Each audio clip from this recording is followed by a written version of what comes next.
नमस्कार। मैं डॉक्टर सुमनवीर सिंह भारत के संविधान से आपका परिचय की ज्ञान सागर की यात्रा में स्वागत करता हूं। और हमारा उद्देश्य है भारत के संविधान को जन जन तक पहुंचाना और उसे उसके मूल स्वरूप में परिचय करवाना और ये बताना कि ये संविधान निर्माण के समय इसका उद्देश्य क्या था और आज किस स्वरूप में ये जनता के सामने है, उपयोग में आ रहा है और कैसे इस संविधान में बदलाव हुए और उसको आज जो है किस प्रकार से उपयोग किया जा रहा है, उससे हम आपका परिचय करा रहे हैं। तो इस सीरीज में हमारी यात्रा आर्टिकल 16 ऑफ इंडियन कॉन्स्टिट्यूशन पर जा पहुंची है और कल मैंने वीडियो में बताया था, इसको परिचय कराया था इसका, कैसे संसद में इसमें बहस हुई थी, कैसे भारत के निर्माताओं ने इसका निर्माण किया था, कैसे कैसे इस पर विरोध हुए थे। और अब इसका एक एक जो खंड है, खंडवार इस पर चर्चा करेंगे। केसों के माध्यम से भी समझाया जाएगा कि हमारे जीवन में ये बहुत ज़रूरी है ये आर्टिकल। तो ज़्यादा समय ना गंवाते हुए विषय पे आते हैं और सबसे पहले इसकी जो हेडिंग है उस पे इसको समझने की कोशिश करते हैं। इसकी हेडिंग है सार्वजनिक रोजगार के मामले में अवसर की समानता, equality of opportunity in matter of public employment. किसमें? सार्वजनिक रोजगार यानी कि पब्लिक सरकारी जो नौकरी हैं उसमें अवसर की समानता की बातें हैं, ना कि किसी प्राइवेट नौकरी के बारे में। तो सबसे पहले ये आर्टिकल कहाँ अप्लाई होता है? सरकारी नौकरियों में। अगर कोई कहने लगे साहब हमें तो ये जो प्राइवेट इंस्टीट्यूट हैं इसमें रिजर्वेशन नहीं मिल रहा, तो भाई ये आर्टिकल प्राइवेट इंस्टीट्यूट के लिए नहीं है, सरकारी के लिए है। प्राइवेट इंस्टीट्यूट में उसमें ये शामिल किया जा सकता है जो सरकारी एड से चलता है, यानी कि जो इंस्टीट्यूट जिसमें सरकार के द्वारा ग्रांट मिलती है उसमें ये रिजर्वेशन का फ़ायदा उठाया जा सकता है। उसमें जो भी नियुक्ति होंगी उसमें रिजर्वेशन की फॉर्मूला होगा। और किसी प्राइवेट इंस्टीट्यूट में, प्राइवेट स्कूल, प्राइवेट संस्था, कंपनी, इसमें इनका कोई महत्व नहीं है। वहाँ पे अपनी योग्यता उसकी एप्लीकांट जो है उसकी जो वो है प्रार्थी है जो है उसकी जो योग्यता है और उसकी जेब, यानी कि प्राइवेट कंपनी या प्राइवेट संस्थान वाले जो उनसे करार करते हैं, कॉन्टैक्ट करते हैं कि भाई हम आपको इतने रुपए देंगे, इतना काम कराएंगे, उनके नियम होते हैं, नियम शर्तों के अनुसार। और ये जो आर्टिकल है ये आम जनता को केवल सरकारी नौकरी में अवसर की समानता है। कैसे है समानता? अब वो बताता है इसका खंड एक कहता है राज्य के अधीन रोजगार, यानी कि सरकार की जो भी वैकेंसी निकलेंगी उन मामलों में सभी नागरिकों के लिए समान अवसर होंगे। यानी कि कोई वैकेंसी निकलेगी, कोई भी जो है रोजगार के अवसर अब होंगे, नियुक्तियां निकलेंगी, उसका विज्ञापन जारी होगा। सबसे पहले गुपचुप तरीके से नहीं भर्ती करी जाएगी। कम से कम 2 अंग्रेजी 2 हिंदी के अखबारों में उनका विज्ञापन किया जाता है और विज्ञापन होने के बाद में उसको एक तिथि निर्धारित करी जाती है कि भाई इस तिथि के भीतर ये फार्म भरे जाएंगे। उसके नियम शर्तें निर्धारित करी जाती हैं, उसकी क्या योग्यता है वो निर्धारित करी जाती है। कहने का मतलब ये है कि सब कुछ बातें ठोक बजा के सब जनता के सामने रखी जाती हैं। इसी के लिए इसमें कहा गया है कि राज्य के अधीन जो नौकरी वो हैं, रोजगार के मामले हैं, उनमें सबको समान अवसर मिले, ताकि सबको समान अवसर मिल सके। उनमें जो प्रतियोगिता होगी उसमें समानता का अवसर, समान रूप से अवसर दिया जाएगा।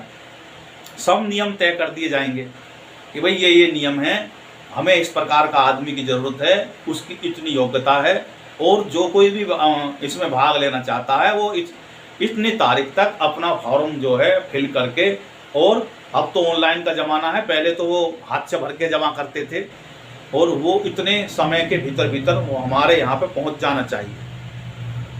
तो ये कहता है खंड 1। अगर कोई मनमाने तरीके से उसमें नियम बनाता है तो आर्टिकल जो 14 है वो चालू हो जाता है कि मनमाने तरीके से, और बीच में कोई बदलाव करता है तो भी वो गलत माना जाता है। सब नियम तय होने चाहिए, इसीलिए कहा जाता है। और उसकी जो परीक्षा का जो स्वरूप है वो भी तय होना चाहिए, उसका सिलेबस बता देना चाहिए कि भाई इस तरीके से जो है हम प्रश्न पूछेंगे, इस तरीके के सवाल इसमें आएंगे, और ये रेंज में सिलेबस पूरा बताना होगा, किस तरीके से आगे इंटरव्यू में कितने नंबर होंगे, ये सारी बातें विज्ञापन में समझानी होंगी, बतानी होगी, वरना ये आर्टिकल 16 के खंड 1 का उल्लंघन माना जाएगा। तो ये बहुत ज़रूरी है, ये जो है इसकी आत्मा है। और दूसरा जो है इसके हाथ पैर हैं, वो क्या है, कोई भी नागरिक, क्या अवसर की समानता किन किन को है, प्रत्येक नागरिक को, कोई भी नागरिक केवल धर्म, जाति, नस्ल, लिंग, वंश, जन्म स्थान या इनमें से किसी भी आधार पर राज्य के अधीन किसी भी पद के लिए अयोग्य नहीं होंगे। तो इसमें क्या क्या है, किस किस के आधार पर, धर्म के आधार पे, जाति के आधार पे, नस्ल के आधार पे, लिंग के आधार पे और वंश के आधार पे। ये नहीं है कि भाई कोई जो है एक वंश पे पैदा हो गया तो उसी को नौकरी मिलेगी, दूसरे वाले को नहीं मिलेगी, जैसे प्रथागत चले आ रहे थे पहले। और जन्म स्थान के आधार पे राज्य के, इसमें अब बाद में इसमें और संशोधन हुआ, इसमें जन्म स्थान के साथ में, ये तो ड्राफ्ट का था, लेकिन जब वो संविधान बन के आया तो इसमें यहां पर क्या हो गया, निवास स्थान भी हो गया।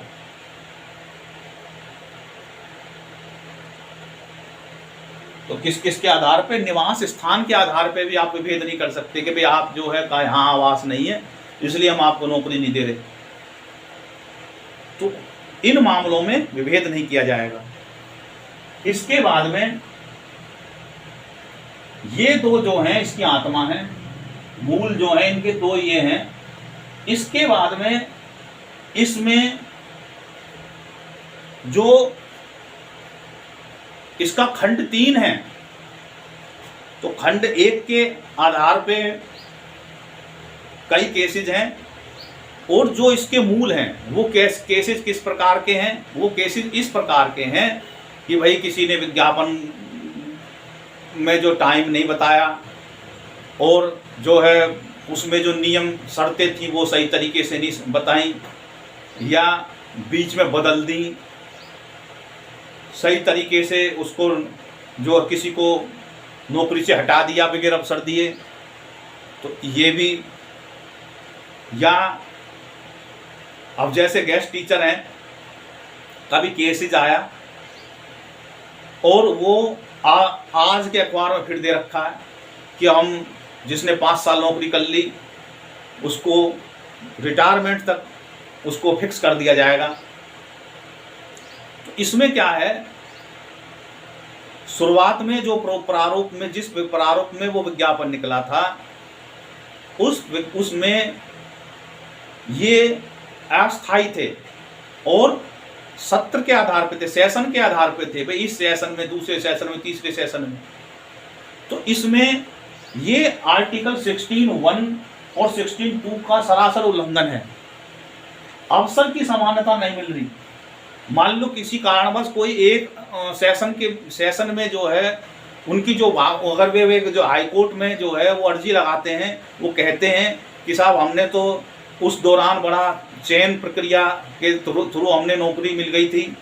अरे भाई नौकरी मिली थी, बात ठीक है, लेकिन वो परमानेंट नहीं थी। वो सत्र के आधार पे थी कि भाई इस सेशन में जो है आपको ये जो इसकी टर्म कंडीशन है, लेकिन आप तो उससे चिपक ही गए हैं। सरकार ने उसको जो है किसी दूसरे को अवसर ही नहीं दिया। फिर भाई एक सत्र में मान लो आप उसमें चयन हो गए थे, तो क्या आपसे योग्य कोई और दूसरे नहीं थे? क्योंकि फिक्स तो थी नहीं कि भाई आप एक बार लग गए तो फिर हटेंगे नहीं, और वो जो है दूसरे की जब वैकेंसी खाली होंगी तब उसको लोगों को अवसर मिलेगा। आपने तो जो अवसर मिल रहा था वो भी खत्म करवा दिया।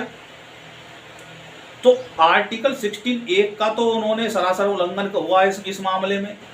हाई कोर्ट ने इस पर विचार ही नहीं करा और खाली उस पर रोना लग गया कि साहब हमारे साथ तो शोषण हो रहा है। तुमने जो दूसरों के साथ शोषण कराया, क्या आपने सोचा उस बारे में? को न्यायालय ने सोचा इस बारे में कि इनकी वजह से कितने लोगों का मूल अधिकारों का हनन हुआ? उनको बेचारों को नौकरी नहीं मिली। कहने लगे साहब हमारे यहाँ तो गेस्ट फिल हैं, ऐसा कह के उनको टरका दिया। तो भाई और बाद में किसी को मौका ही नहीं दिया, छोड़ा इन्होंने, क्योंकि अस्थायी नौकरी को परमानेंटली चिपका लिया। किसी दूसरे को भी तो अवसर मिलना चाहिए, तो वे भी तो गेस्ट टीचर बन सकते थे। तो ये सरासर उल्लंघन था और है। आगे क्या है कि खंड 3 में, इसमें खंड 3 में ये प्रावधान किया गया, ये पावर संसद को दी गई, राज्य सरकारों की भी नहीं है, संसद को दी गई कि किसी राज्य में या जो यूनियन टेरिटरी हैं उनमें जो वहां के मूल नागरिक हैं, कोई पद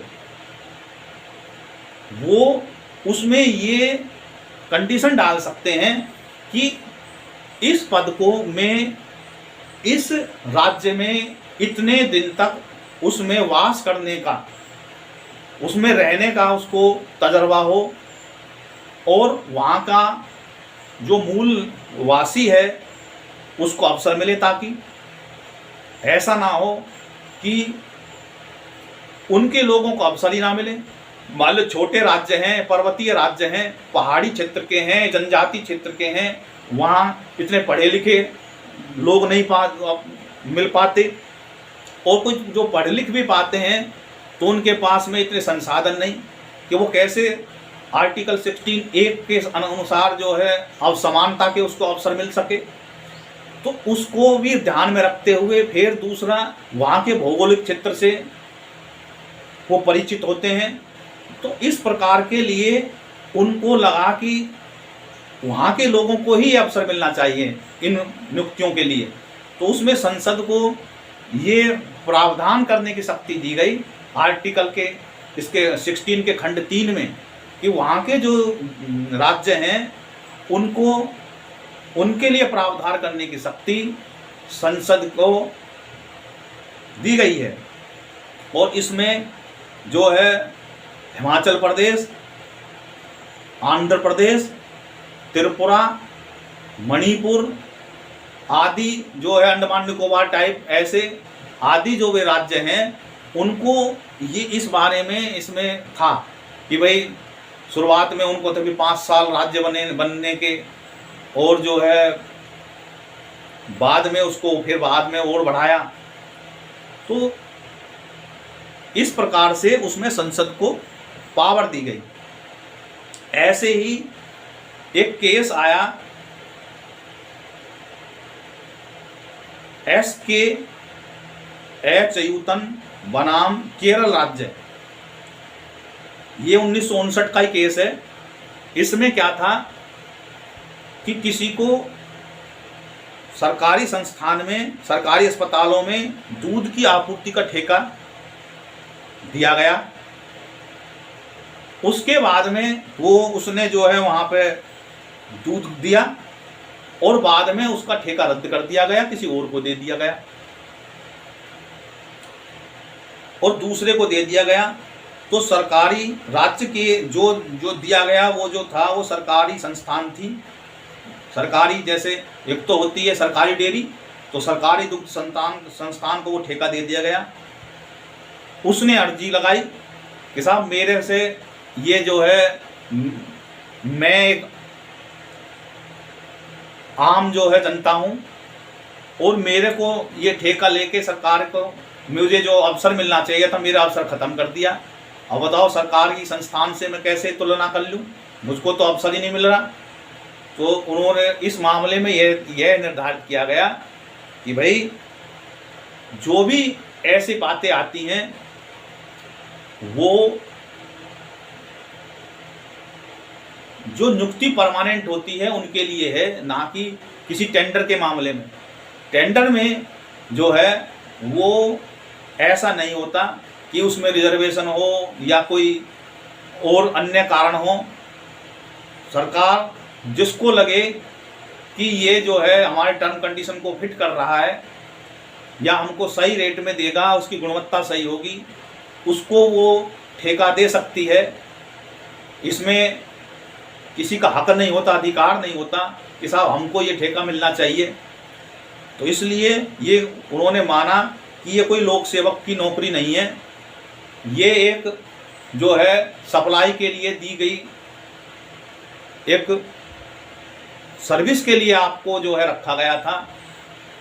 सरकार को या उस संस्थान को लगेगी कि हमें इससे बढ़िया सर्विस दूसरे से मिल सकती है, ये अस्थायी चीज़ थी, तो वो किसी दूसरे को से ये चीज़ें के लिए टर्म कंडीशन करार कर सकती है, क्योंकि ये तो सीधा कॉन्ट्रैक्ट के आधार पे था, कॉन्ट्रैक्ट अधिनियम के आधार पे था, ना कि ये कोई नौकरी के लिए जो है भरण पोषण के लिए या नौकरी लोक सेवक की कोई नहीं था। तो इस प्रकार से ये जो है ऐसे भी केसेस आए। इसी प्रकार से पांडुरंग बनाम आंध्र प्रदेश लोक सेवा आयोग का केस आया 1963 में। इसमें क्या था? इसमें था कि जो पिटिशनर था वो आंध्र प्रदेश गुंटूर जिले में वकालत करता था और वह मुंसिफ पद के लिए प्रत्याशी था। जो मुंसिफ होते हैं, जज होते हैं, उनके लिए उसमें उसने फार्म भरा और लोक सेवा आयोग ने आमंत्रण पत्र आप जारी किए थे। उसमें जो शर्तें रखी थी वो ये थी कि क्षेत्रीय भाषाओं का ज्ञान होना चाहिए, क्षेत्रीय विधिक जो ज्ञान है वो होना चाहिए, आवेदन देते समय प्रत्याशी को आंध्र प्रदेश उच्च न्यायालय में वकालत कर रहा हो, पिटिशनर उस समय सभी शर्तों को पूरा करता था, लेकिन वो आंध्र प्रदेश हाई कोर्ट में वकालत नहीं करता था। इस कारण उनकी जो अर्जी थी, एप्लीकेशन थी, वो रिजेक्ट कर दी गई। उसने उसको चैलेंज करा कि भाई ये जो शर्त है कि वो हाई कोर्ट में ही पिटिशनर वो जो है प्रैक्टिस करता हो, वो गलत है।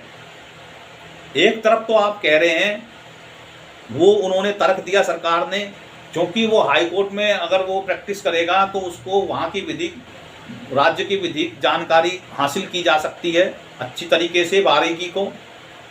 तो उसने इस बात को चैलेंज किया कि ये जो दे रखी है ये सभी नागरिकों के लिए समान अवसर वाली बात नहीं है। अरे भाई, ये विधिक जानकारी तो किसी और न्यायालय में रहकर भी प्राप्त करी जा सकती है, उसके लिए हाई कोर्ट जाने की क्या ज़रूरत है? क्या सभी प्रत्याशी जो हैं वो हाई कोर्ट में प्रैक्टिस करने के लिए जा सकते हैं? ये तो उनके अवसर को छीनने वाली बात है। आपने की जो शर्त है ये मनमानी है, बेतुकी है। जब आपने कह दिया कि अब जो अभ्यर्थी हैं उनको जो है उस क्षेत्र की विधिक भाषा का ज्ञान होना चाहिए, तो इतनी ही काफ़ी है। उसके लिए वो चाहे जिले में प्रैक्टिस करे या किसी दूसरे राज्य में प्रैक्टिस करे, उसको उस राज्य की विधिक भाषा, विधिक जो है वो है भाषा और जो है जो ज्ञान है उस राज्य के जो पर्सनल जो लोग होते हैं हर राज्य के कुछ, वो जो है उनका उसको ज्ञान होना चाहिए और अभ्यास होना चाहिए। तो इस कारण इस मामले में जो अभ्यर्थी था वो जीत गया और उन्होंने जो है उसकी बात मानी गई कि भाई ये जो टर्म कंडीशन है ये गलत है। तो इस प्रकार से अवसर की समानता, ये आर्टिकल 16 एक जो है काफ़ी इम्पोर्टेंट है। और ये जो मापदंड है, ऐसी मैसूर राज्य पी नरसिम्हा राव जो है उसमें निर्णय दिया गया, ये 1968 का मामला है, कि जो उसमें बताया गया कि निर्धारित मापदंड पद या नियुक्ति जो का संबंध से ही होना चाहिए, कसौटी चयन का मनमाने ढंग से नहीं होना चाहिए, प्रत्याशी के पूर्व चरित्र आदि के बारे में विचार किया जा सकता है। और ध्यान रहे कि अवसर की समानता का तात्पर्य जो अर्हताओं और मापदंडों का उन्मूलन नहीं है। आर्टिकल 16 राज्य को पूर्ण अधिकार देता है कि वे लोक सेवा के लिए आवश्यक शर्तें मापदंडों को निर्धारित कर सकें। राज्य द्वारा निर्धारित योग्यता में मानसिक योग्यता के अतिरिक्त शारीरिक पुष्टि, अनुशासन, नैतिक स्तर, जनित आदि भी सम्मिलित हैं। जिन नौकरियों में तकनीकी ज्ञान की आवश्यकता है उसमें तकनीकी अर्हता भी की जा सकती है। और प्रत्याशियों को पूर्व चरित्र के बारे में भी विचार किया जा सकता है जिससे उनमें अनुशासन बनाया जा सके, आवश्यक नियम भी बनाए जा सकते हैं। किंतु शर्त यह है कि चयन की जो सिलेक्शन की जो कसौटी है, टेस्ट है, वो मनमाने ढंग से ना हो। निर्धारित मापदंड पद या नियुक्ति संबंध में होना चाहिए। पद की प्रकृति के अनुसार जो उसकी योग्यता का मापदंड निर्धारित किया जाना चाहिए। इस प्रकार से इस निर्णय में ये सब बातें आई। अब इसके बाद में जो खंड 4 है, ये 3 जो हैं इसी प्रकार से ये जो आगे समान कार्य समान वेतन रणधीर सिंह का मामले में ये आया, इसका बड़ा इस्तेमाल होता है। तो ये क्या केस था, इस केस ये हर किसी में अपनाने के लिए चल देते हैं, लेकिन उस केस में ही निर्धारित कर दिया गया था कि भाई हर मामले की परिस्थितियां अलग अलग होती हैं। और ये जो समान कार्य समान वेतन का जो जुमला है, ये फॉर्मूला है, ये हर किसी पे फिट नहीं हो सकता। अरे भाई, जो अस्थाई नौकरी होती हैं या किसी को टर्म कंडीशन पे रख लिया जाता है और वो कहने लगे साहब मुझे तो यही काम मैं कर रहा हूँ। अरे भाई, आप ये काम कर रहे हो लेकिन आपकी जिम्मेदारी और जो परमानेंट जो पोस्ट पे करे हुए उनकी जिम्मेदारी में फ़र्क है। जैसे गेस्ट टीचर हैं, गेस्ट टीचर जो लगे रहते हैं उनसे सरकार अन्य कार्य नहीं कराती, जैसे कि किसी चुनाव में ड्यूटी लग जाना, जनगणना आदि। और भी बहुत से मामले होते हैं, जैसे मिड डे मील का मामला है, और कोई भी इसके अतिरिक्त भी जो जिम्मेवारी होती है उस स्कूल के मामले से संबंधित प्रशासन से संबंधित जुड़ी हुई बातें होती हैं, उसमें उसकी जिम्मेदारी नहीं होती। उसका काम केवल वहाँ पे पढ़ा के और अपने क्लास तक, उसके पीरियड तक सीमित है। उसके बाद में वो फ्री रहता है, वो चाहे तो अपने घर चला जाए। उसका काम वहाँ के जो प्रशासनिक कार्यों में उसका नहीं होता, उसका केवल पढ़ाई तक सीमित होता है। तो वो कैसे कह रहे हैं कि हम समान कार्य समान वेतन कर रहे हैं, आपके ऊपर तो इतनी जिम्मेदारी है ही नहीं है। अगर रिजल्ट खराब हो जाए तो क्या होगा, क्या उसको कोई प्रशासन की तरफ से कोई खींचतान होगी? साहब मेरा काम तो पढ़ाने का है, नहीं पढ़ाने का जिम्मेदारी भी तो लेनी थी। तो बहुत से मामले होते हैं स्कूल के जिसमें जो सरकार की तरफ से नियुक्त जो टीचर अध्यापक होते हैं उनकी बड़ी विशेष जिम्मेदारी होती है, प्रशासन से वो जुड़े रहते हैं। और अन्य मामलों में भी उनकी समय पे अचानक ड्यूटी लगा दी जाती है। लेकिन जो गेस्ट टीचर होते हैं या अस्थाई उसमें कर्मचारी होते हैं, उनको ये योग्यता, उनको जो है जो कंडीशन होती है उससे वो अलग इतर होती हैं, इसलिए वो उस समय मुकर जाते हैं कि साहब मेरा कोई जिम्मेवारी को नहीं, मेरा काम पढ़ाने का है, मेरा कोई लेना देना नहीं है। तो बताओ, जब पैसे का नंबर आता तो मुंह फाड़ने लगते हैं।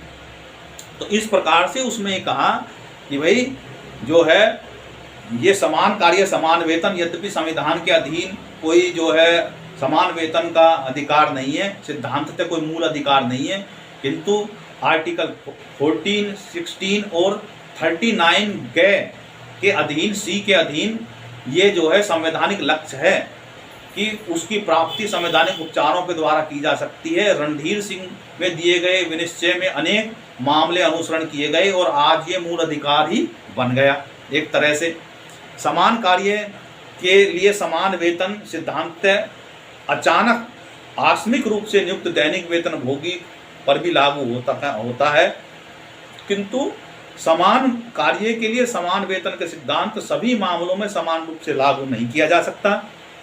एक ही काडर की सेवाएं दो प्रकार के वेतनमान हो सकते हैं यदि कार्य की प्रकृति और उत्तरदायित्व भिन्न हो। तो उनमें अब जैसे क्लर्क का है, एक तो रीडर होता है, क्लर्क होता है, स्टेनोग्राफर होता है, काम तो सारा क्लर्क का ही करते हैं, लेकिन जो सेक्शन ऑफिसर होता है उसकी जिम्मेदारी ज़्यादा होती है और वो कहने लगे साहब मैं तो ये तो काम तो ये भी तो यही कागज़ पीट रहा, मैं भी कागज़ पीट रहा हूँ है, तो मुझे इतना वेतन मिलना चाहिए या मुझको इस प्रकार से प्रमोशन मिलनी चाहिए, तो जो है मेरे वेतन वृद्धि होनी चाहिए, इंक्रीमेंट होनी चाहिए, मेरी प्रमोशन में मुझे अब ऐसे ही अवसर मिलने चाहिए। तो वहाँ तर्क नहीं चलेगा। जिम्मेदारी का भी तो पर आपको जो है आपकी जिम्मेदारी अलग है और दूसरे की जिम्मेदारी अलग है। तो इस प्रकार से इसी प्रकार से हरियाणा राज्य बनाम राज्यपाल शर्मा, ये जो है 1997 में केस आया था, इसमें सुप्रीम कोर्ट ने निर्धारित किया कि हरियाणा के राज्य के सहायता प्राप्त जो निजी विश्वविद्यालय हैं उनमें नियुक्तियों अध्यापकों को भी वही वेतनमान और महंगाई भत्ता का अधिकार है जो सरकार में नियुक्त प्राध्यापकों को है, लेक्चरों को है। तो ये जो है जो एड लेते हैं सरकार से, उसमें जो नियुक्ति करते हैं वो दिखाते तो सब ऐसे हैं कि साहब हम तो जो है सरकार के गाइडलाइन के अनुसार हैं, क्योंकि उनको ग्रांट मिलती है इस मामले में, लेकिन वो पूरा वेतन नहीं देते और वो उस पर सिग्नेचर तो करा लेते हैं और उसको पैसे पूरे नहीं देते, या किसी से चेक पहले से एडवांस में ले लेते हैं, उसके खाते में पैसे पहुंच भी जाते हैं तो उसको चेक के द्वारा वापस डोनेशन के माध्यम से या किसी अन्य कारण से उससे वापस भी ले लेते हैं। बहुत से मामलों में ऐसा होता है, उसको डीडी चेक तो एक हाथ से लिया जाता, दूसरे हाथ से वो उनका इसी हिसाब से सिस्टम रहता है। तो ये जो बहुत से संस्थानों में ऐसा होता है, दिखाया कुछ जाता है, होता कुछ है, ऐसे बहुत से मामले हैं। इसके बाद में जो अगली वीडियो है उसमें हम बताएंगे कि कैसे आगे इसमें जो आगे खंड 1, 2 और 3 के अपवाद जो हैं के स्वरूप पिछड़े वर्गों के लिए आरक्षण, उसके बाद में प्रमोशन में आरक्षण, इसके बाद में बैकलॉग के लिए आरक्षण, और अब जो 2018 में जो था आया वो आया जो स्वर्ण समाज के हैं, जो जिनको रिजर्वेशन मिला हुआ उनसे अलग जो बच गए, वो जो उनमें जो गरीब हैं उनके लिए EWS उसको बोलते हैं, उनको 10% जो आरक्षण मिला, वो जो जुड़ा खंड जो है वो 6 जो है वो उसके बारे में हम बताएंगे। तो सबसे पहले मैं बताऊं कि जो खंड 4 है उसमें जो देश के जो पिछड़े वर्ग हैं उनके बारे में उसमें प्रावधान है कि भाई ये जो संविधान है इसका जो अनुच्छेद के जो बातें हैं वो उसमें रुकावट नहीं डालेंगी। जो राज्य जो है जो पिछड़े वर्गों के जो लोग हैं उनके लिए अलग से कोई नियम बनाए या कानून बनाए, ये देखते हुए शर्त क्या है कि ये देखते हुए कि उनको प्राप्त प्रतिनिधित्व नहीं मिल रहा है तो उनको वो कर सकती है। अब यही बात अगर कोई माननीय सुप्रीम कोर्ट में चैलेंज करे कि साहब इसमें ये लिखा हुआ है कि उनमें इनको प्राप्त जो है प्रतिनिधित्व नहीं है, और आज सर्वे कराए जाए और ये देखा जाए कि क्या इनको प्राप्त प्रतिनिधित्व मिल गया, अगर मिल गया तो अब इनकी ज़रूरत क्या है, क्योंकि डॉक्टर भीमराव अंबेडकर ने यही कहा था कि भाई इनको जीवन में अब तक जो है कोई मैनेजमेंट करने की जो है सरकार के पदों में कोई अवसर नहीं मिला और इस कारण से इनको ये रिजर्वेशन दे दिया जाए। आज स्थिति ऐसी है कि इनको सबको तजर्बा हो गया मैनेजमेंट करने का, सभी ऊपर से लेके नीचे तक के जो पद हैं उनमें बैठकर इनको अनुभव मिल गया और इस जनजाति में अब उत्साह बढ़ गया। तो अब चूंकि अवसर, ये पहले ही उन्होंने डॉक्टर भीमराव अंबेडकर ने कहा था कि भाई ये कोई अधिकार नहीं है, रिजर्वेशन कोई अधिकार नहीं है, ये एक सुविधा प्रदान की गई है, सर्विस प्रदान की गई है, ताकि जो पिछड़े वर्ग हैं उनको प्रबंधन और सरकार की जो सेवाएं हैं उसको करने का अवसर मिल जाए और वो उसमें अपनी जो है ख्याति प्राप्त करे, या उसको लगे कि भाई उसको जो है सम्मान के नज़रिए से कि भाई तुझको भी हर काम में जो है तेरा जो है भागीदारी है, जन भागीदारी है, और ये जो है उसको अवसर मिल गए। तो आज सर्वे किया जाए कि भाई हमारे राज्य में जो सरकारी नौकरियां हैं क्या उनमें प्राप्त प्रतिनिधित्व उनको मिल चुका है। अगर मिल चुका है तो आगे उनके बच्चे भी हैं वो भी देखते हुए हमारे पिताजी इसमें लगे हुए हैं। तो अब ये जो पिछड़े जो हैं वर्ग के जो लोग हैं या और भी जो लोग हैं जिनको इसी आधार पे रिजर्वेशन दिया गया कि उनको प्राप्त प्रतिनिधित्व नहीं है, तो प्रतिनिधित्व तो पूरा हो गया। तो अब ये जो उसमें लैंग्वेज लिखी हुई है कि प्राप्त राज्य ये तय करे कि उसमें प्राप्त प्रतिनिधित्व नहीं है, इस कारण को रिजर्वेशन दिया जा रहा है, अवसर दिए जा रहे हैं, ये खत्म होना चाहिए। क्योंकि संविधान में लिखा हुई बातें हैं। डॉक्टर भीमराव अंबेडकर ने जो है इसमें संशोधन किया था कि भाई उसमें लिखी हुई ये है कि क्या लिखी हुई है कि आरक्षण के लिए प्रावधान करने से नहीं रोकेगी जो राज्य की राय में राज्य के अधीन सेवा में पर्याप्त रूप से प्रतिनिधित्व नहीं करते। ये संविधान में लिखा हुआ है और गौर नहीं करी किसी ने ये बात कि भाई इसमें लिखा हुआ है कि पर्याप्त रूप से प्रतिनिधित्व नहीं करते। तो भाई आज तो करते हैं, जब करते नहीं होंगे, नहीं करते होंगे तो फिर अब पिछड़े कहाँ से रह गए। अब तो सबको समान अवसर मिलने चाहिए रोजगार के मामले में, क्योंकि उनको तो तजर्बा हो गया, उनकी जाति को तजर्बा हो गया, उनके लोगों को तजर्बा हो गया और उनको ये पता पड़ गई कि भाई ऐसे ऐसे भी हो सकता है, तो उसके लिए योग्यता अर्जित करें।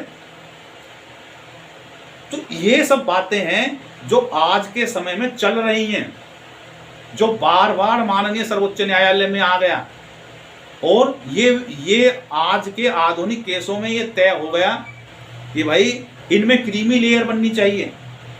किस बात की क्रीमी लेयर बननी चाहिए? भाई जिनको अवसर मिल गया उनको इसमें से निकालना चाहिए, और जिनको पर्याप्त प्रतिनिधित्व नहीं मिला, बहुत सी जातियां हैं, उनके जो लोग हैं उनको सरकारी नौकरियों में अवसर ही मिलने के लिए नहीं मिल रही। क्यों नहीं मिल पा रही? क्योंकि उनमें उन्हीं की जाति के जो और जो लोग हैं जिनको अवसर मिल गया वो लाभ को छोड़ नहीं रहे। उनके जो बच्चे हैं उनको उनके पास स्टैंडर्ड इतना हो गया कि वो उसमें पार ही नहीं कर पा रहे उनसे। तो भाई जिनको उनमें क्रीमी लेयर बननी चाहिए। तो ये बार बार सरकार के सामने ये जो है बातें आती हैं और सरकार चुप्पी साध जाती है। किस मारे चुप्पी साध जाती है? वोट ना कट जाए हमारी। अरे भाई आप वोट के चक्कर के लिए नहीं बैठे यहाँ पे, आप देश को इंसाफ देने के लिए बैठे हुए हैं। तो भाई इस पे आज नहीं तो कल इस पे भी आंदोलन की बातें आज के समय में हो रही हैं कि भाई आजकल तो आंदोलन के से अब जो है सब कुछ लेने की चाहते हैं, क्योंकि सरकार चाहे किसी की भी हो वो सीधे सीधे बात ही नहीं सुनती, ना न्यायालय की सुनती। जब तक नहीं लगता कि देश में गदर ना हो जाएगा तब तक वो किसी की सुनता ही नहीं है कोई। तो ये जो गदर की जो बातें हैं, जो गदर फैलाने की जो बातें का जो फैशन आज के समय चला हुआ, ये बंद होना चाहिए। बंद कैसे होगा? कि जो सरकार उस बातों पे गहनता से विचार करेंगी और तभी सबको इंसाफ मिलेगा। हम अगली वीडियो में जो है इसके बारे में बताएंगे कि भाई ये जो है ऐसा ही एक और केस था, चलते चलते बता दूं। वो केस था एयर इंडिया बनाम नरगिस मिर्जा का। उसमें जो केस ये था, ये पहले भी आर्टिकल 15 में आ चुका, 14 में आ चुका। केस ये था कि जो एयर होस्टेज की जो नौकरी होती है, जो परिचालिका जो होती हैं एयर में सह परिचालिका जो होती हैं एयरलाइंस में, उनमें ये टर्म कंडीशन थी कि जो जो भी फीमेल जो उसमें एयर होस्टेज है वो नियुक्ति के 4 साल के भीतर जो है वो गर्भवती ना हो। अगर वो पहली बार प्रेग्नेंट हो गई तो उसको उसी दौरान उसकी सेवा से हटा दिया जाएगा और वो 35 साल की उम्र प्राप्त करने तक अगर वो जो है प्रथम बार गर्भवती हो जाती है तो वो जो है सेवा निवृत्ति के उसके लिए उपबंध थे ये। और अगर वो नहीं होती तो उसके बाद में उसको 35 साल के बाद में भी रखने पे विचार किया जाएगा। ये जो है प्रबंधन को ये उसकी जिम्मेवारी सौंपी गई। ये भी वो चाहे तो 35 साल के बाद में रख सकते हैं। अब तर्क दिया 4 साल का टर्म पीरियड था कि भाई ये जो है 20 से 30 साल की उम्र में विवाह करती हैं जो महिला, वो पूर्ण उन्होंने कहा कि परिपक्व मानी जाती है। तो इसलिए जो है ये जो जल्दी शादी के लिए लोगों को जो है औरतों को रुझान बदलेगा, हमने तो इसलिए करा है, उन्होंने तरह तरह के तर्क दिए। लेकिन उन्होंने कहा कि भाई क्योंकि ये औरत हैं और इसलिए इनको जो है इस तरह की जो कंडीशन दी गई रखी गई है, चलो ठीक है शादी नहीं करने की तो बात ठीक है, शादी होने के बाद में बच्चे ना होने की जो शर्त लगा रखी है ये गलत है। उन्होंने कहा कि भाई इससे स्वस्थ महिला के स्वास्थ्य पे प्रभाव पड़ेगा। अगर वो प्रेग्नेंट हो जाएगी और हवाई यात्रा करेगी तो उसके बच्चे पे के स्वास्थ्य पे फर्क पड़ेगा। तो उस शर्त को तो काफ़ी हद तक वो कन्विंस करा लिया, लेकिन बाद में ओवरऑल रूप से उसको कहा कि भाई इधर मनमाने की जो बात दे रखी है तो अवैधानिक है। सारा कुछ जो है ये तो प्रशासन उनके मैनेजमेंट के हाथ में आ गया और इस कारण से कि ये महिला है तो इसको असंवैधानिक मान लिया गया। तो ये जो है क्योंकि अवसर की समानता नहीं है इसमें, तो जो विवाहित महिला है उनको अवसर ही नहीं है। तो इस तरीके से विवाहित होने के बाद में वो गर्भवती होगी तो उनको अवसर छीन लिया गया। तो ये जो टर्म कंडीशन की जो शर्त है वो मानवीय दृष्टि से ठीक नहीं थी। और 45 साल तक की उम्र के बाद में उनको तो अपने आप रिटायर कर देते हैं।